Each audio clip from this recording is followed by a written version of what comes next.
अध्यक्ष महोदय, ये जो एपीएमसी शिमला और किन्नौर में 70 दुकानों का आवंटन हुआ है, इसमें अनियमितताएं तो स्पष्ट रूप से दिख रही है। सरकार ने या एपीएमसी ने इन 70 दुकानों को आवंटित करने के लिए एडवर्टाइजमेंट जारी की और 70 दुकानों के लिए 133 लोगों ने अप्लाई किया। मेरे पास पराला की जो 34 दुकानें हैं उसके लिए 52 लोगों ने, और जो शिलारा में 28 दुकानें हैं 64 लोगों ने, टूटू में 8 दुकानें हैं 17 लोगों ने अप्लाई किया। कुल मिलाकर 70 दुकानों के लिए 133 लोगों ने अप्लाई किया। और एपीएमसी ने बिल्कुल क्लियर कट जानबूझकर 133 में से 63 एप्लीकेशनें रिजेक्ट कर दी। पराला में 34 दुकानें थी, 52 लोगों ने अप्लाई किया, 18 एप्लीकेशन रिजेक्ट करके 34 को दुकानें दे दी।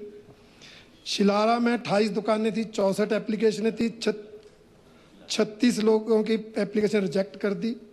टूटू में 8 दुकानें थी, 17 एप्लीकेशन आई, 9 की रिजेक्ट कर दी। तो जिन लोगों को दुकानें देनी थी सिर्फ उन्हीं की दुकानें, उन्हीं की एप्लीकेशंस को जो है वो तर्कसंगत पाया गया और उनको मनमाने रेट पर जो है वो किराए पर दे दिया गया।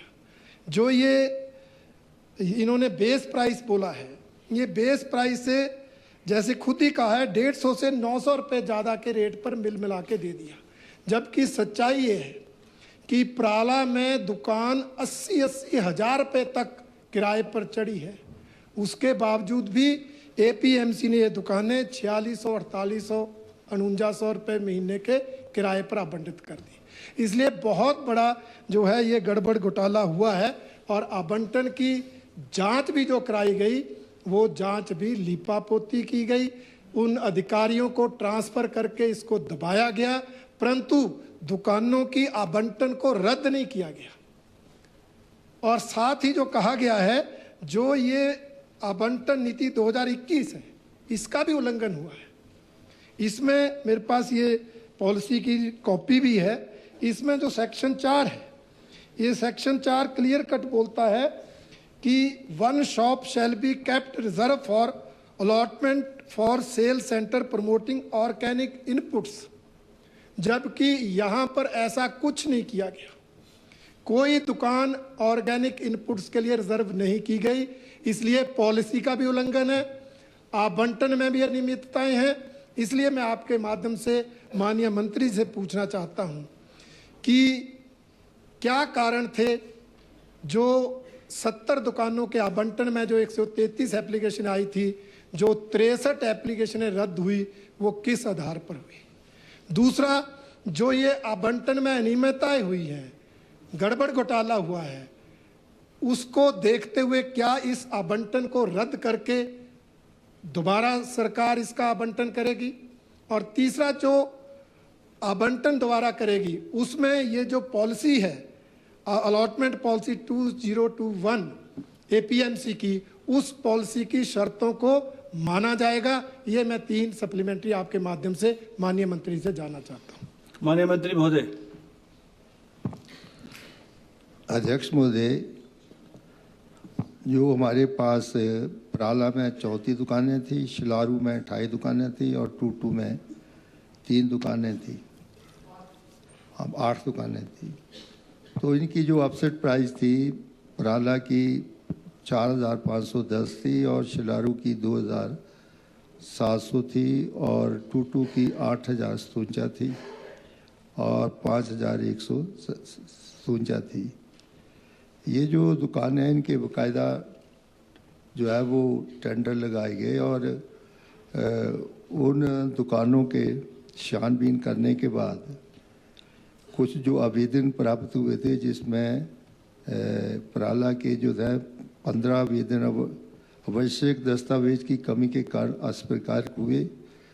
उपमंडल पराला के 34 दुकानों में कुंज आवेदन प्राप्त हुए, जिसमें से 12 आवेदन आवश्यक दस्तावेजों की कमी के कारण अस्वीकार हुए और उपमंडल 2 की 8 दुकानों हेतु 17 आवेदन प्राप्त हुए, जिसमें 7 आवेदन आवश्यक दस्तावेज की कमी के कारण जो है आविष्कार हुए।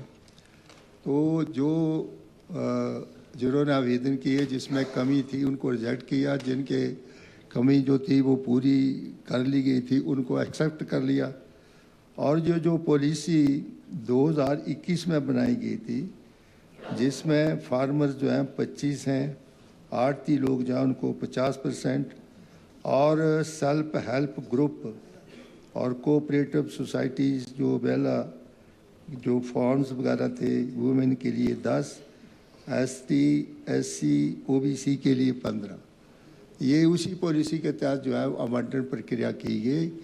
और इस प्रकार की अनियमितता कोई भी उसमें नहीं पाई गई, पूरे दस्तावेज थे उनका छानबीन जो थी वो की गई और इसमें किसी को भी उसमें दोषी करार जो है वो नहीं दिया गया। तो ये कह देना कि वहाँ पर धांधली हुई है, इस प्रकार की कोई धांधली हुई, क्योंकि जो कमेटी कॉन्स्टिट्यूट होती है उसमें हमारे सेक्रेटरीज होते हैं, वहाँ का जो चेयरमैन होता है उस कमेटी का, तो जो लोग अप्लाई करते हैं उसी के आधार के ऊपर उस पॉलिसी के तहत जो है वो दुकानों की अलॉटमेंट जो की जाए। माननीय रणधीर शर्मा जी। अध्यक्ष महोदय, माननीय मंत्री जी कह रहे कोई अनियमितता नहीं हुई, तो अगर अनियमितता नहीं हुई तो इन्होंने सेक्रेटरी क्यों बदलाई, अधिकारी कर्मचारी क्यों बदले? जब एडमिट कर लिया कि अनियमितता हुई है तभी उनको बदला है, और जब अनियमितता हुई है तो वो आवंटन रद्द क्यों नहीं किया जाता? क्या वो सरकार के चहेते हैं? क्या उनको गलत ढंग से लाभ पहुंचाया गया है? क्या वो सरकार के कर्णधारों के चहेते हैं कि उनकी दुकानों के आवंटन को रद्द नहीं किया जाता?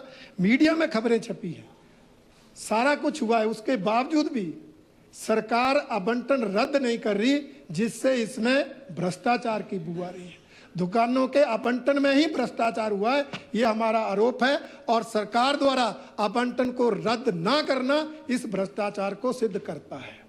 दूसरा अध्यक्ष महोदय, ये APMC मार्केटिंग बोर्ड का हिस्सा है, और मार्केटिंग बोर्ड जब से ये सरकार सत्ता में आई है भ्रष्टाचार के आरोपों से घिरा हुआ है। पहले भी एक मसला मार्केट बोर्ड की मंडियों को डिजिटलाइजेशन करने का आया था, 7 करोड़ रुपए सेंटर से आया था, उसका आवंटन करने के लिए भी एक कमेटी बनी, टेंडर हुआ, और उस कमेटी ने जिस कंपनी को जो है टेक्निकली ठीक नहीं पाया उसको रिजेक्ट किया, बाद में उसी कंपनी को टेंडर दिया गया। जब विषय मीडिया में उठा तो उस समय रोक दिया गया, अब दोबारा उसका टेंडर हो गया, उनको लाभ दिया गया। पराला का CA स्टोर जो 67 करोड़ में बना उसको आज आउटसोर्स किया गया 3 करोड़ 36 लाख रुपए पर ईयर। कितने साल? 67 करोड़ का तो अगर आप ब्याज लेते तो ही 10 करोड़ आता, आप 3 करोड़ 36 लाख पर उस CA स्टोर को दे रहे।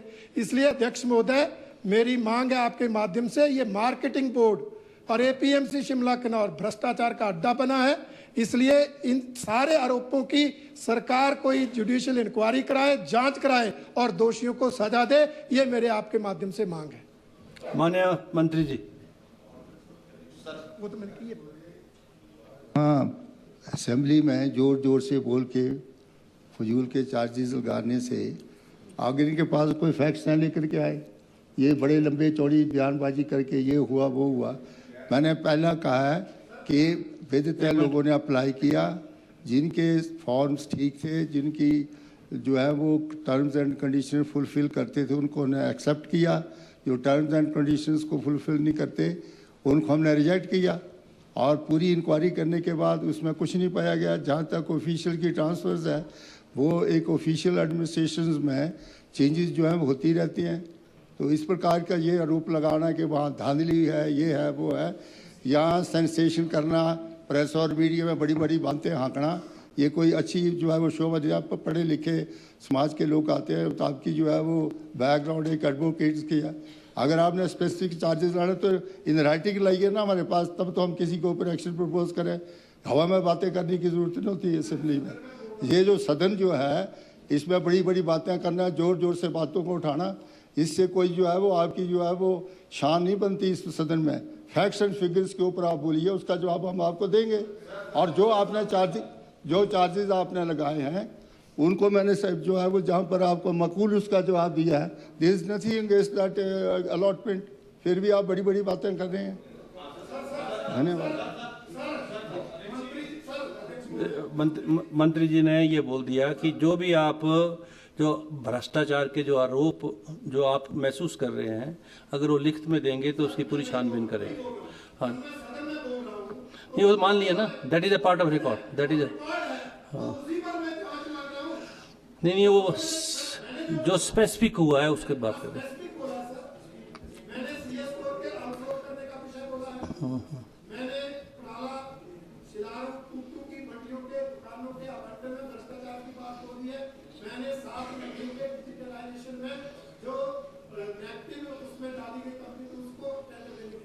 This is what he has. This is what he has assured कि लिख नहीं कोई बात नहीं, कोई जोर से नहीं, आप तो आराम से ही बोलते हैं, आप तो आराम से बोलते हैं हमेशा। चलिए, अच्छा आपने पूछना कुछ और?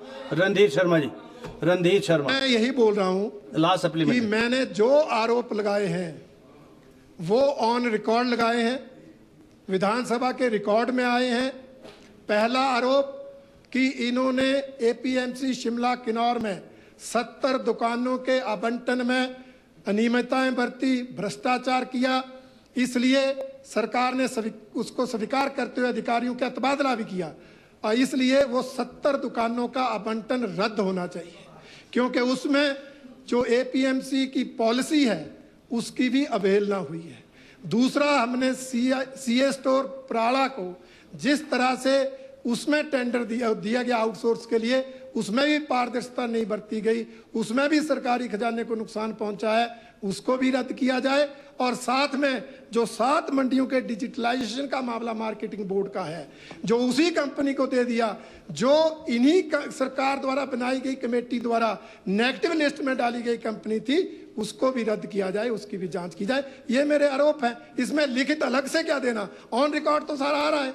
इसलिए मंत्री महोदय इसकी जांच कराएं और 70 दुकानों का आवंटन रद्द करें। माननीय मंत्री जी। अध्यक्ष महोदय, मैं एक बार फिर माननीय सदस्य से रणधीर शर्मा से ये कहना चाहता हूँ, इस हाउस में बेग एलिगेशन नहीं लगाने। अगर आप समझते हैं कि इन अलॉटमेंट्स में ऑक्शन में कोई अनियमितता हुई है, आप जो स्पेसिफिक केसेस लेकर के आइए, उसकी हम छानबीन करेंगे। मैंने जो एक बात बता, सुनिए मेरी बात, सुनिए, जो मेरी बात तो सुनो, जो हमने पूरे के पूरे प्रोसीजर को फॉलो किया, पॉलिसी मैटर्स को हमने फॉलो किया, उसके अनुसार जो है लोगों ने जिन्होंने भी अपने जो है वो अप्लाई किया, उसके अनुसार हमने उनकी छानबीन करके जो फुलफिल नहीं करते थे टर्म्स एंड कंडीशन को हमने रिजेक्ट किया, जो एक्सेप्ट करते थे उनको ऑफसेट प्राइस से ऊपर जो हमारे जो है वो टेंडर्स आए हैं, उस ऑफसेट प्राइस से ऊपर हमने उनको अलॉटमेंट की। There is nothing is them. तो ऐसे ही छानबीन हमने करके देखिए, इसमें कुछ भी नहीं है।